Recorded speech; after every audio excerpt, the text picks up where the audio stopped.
Alors, deuxième approche des suites, deuxième étude de leur comportement, on a déjà parlé de leurs variations, mais on peut aussi, on a déjà eu l'occasion de le faire dans certains exercices, regarder ce qui se passe quand on calcule des termes de la suite très très loin, c'est-à-dire pour des grandes valeurs de m. Regardez ce qui se passe pour notre suite.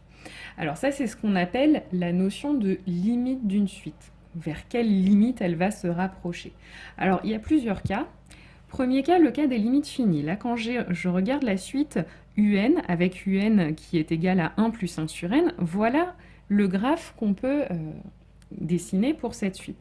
Alors là, ce qu'on voit très clairement, c'est que notre suite, elle commence par décroître, et puis en fait, elle se rapproche, plus on va loin, plus elle se rapproche de 1. Donc, c'est ce qu'on va pouvoir. On voit donc lorsque n grandit à l'infini, un se rapproche de 1.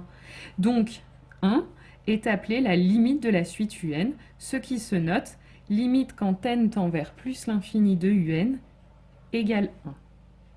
Alors maintenant, si on regarde la deuxième suite, j'ai la suite moins 0,8 à la puissance n.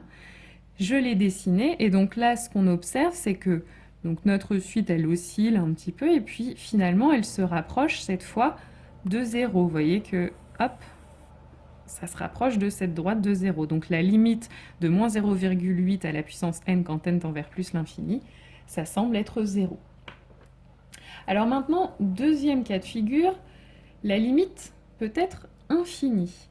Donc là, si je regarde la suite n plus 8 sinus n, vous voyez que donc là, c'est un petit peu la même chose. Hein, notre suite, elle oscille, mais on voit qu'elle finit par monter quand même. Et donc, ce qu'on peut se dire, c'est que ça va monter comme ça vers l'infini. Donc, la limite, quand n tend vers plus l'infini de n plus 8 sinus n, ce sera plus l'infini. Exemple suivant, la suite moins 3 fois 2 à la puissance n. Donc cette suite-là, vous voyez qu'elle décroît de plus en plus vite.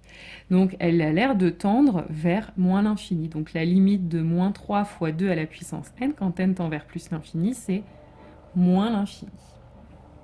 Et enfin, dernier cas de figure, vous avez un exemple de suite qui est la suite moins 1 puissance n. Donc pareil, cette suite, hein, elle oscille.